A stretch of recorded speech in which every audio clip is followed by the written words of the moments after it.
ঢাকাই সিনেমার বর্তমান সময়ের জনপ্রিয় অভিনেত্রী পূজা চেরি। পূজার সাথে শাকিব খানের বিয়ে হয়েছে। ঢালিউডের সবচেয়ে আলোচিত খবর হলো শাকিব খানের বিয়ে। এই যেন বিয়ে নয়, বিয়ে নিয়ে চলছে চোর পুলিশের খেলা। এতদিন শাকিব খানের বিয়ে নিয়ে তদন্ত হলেও এখনো ধরা পড়ল না কে তার আসল বউ, শবনম বুবলি না অপু বিশ্বাস না পূজা চেরি।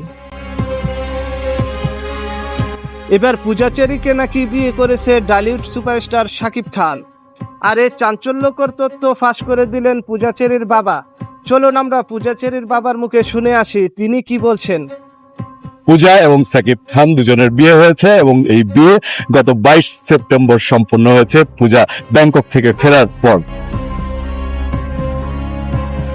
শুধু পূজা চেরির বাবা নয়, এ বিষয়ে খবর তলে তলে ঢালিউডের আরো অনেক মানুষই জানে। সাকিব ও পূজা চেরির বিয়ের খবরে উত্তাল নেট দুনিয়া। চলুন আমরা শাহরিয়া নাজিম জয়ের কাছে শুনে আসি। পূজা চেরি মাসের 22 তারিখে ধর্মান্তরিত হয়ে শাকিব খানকে বিয়ে করেছেন।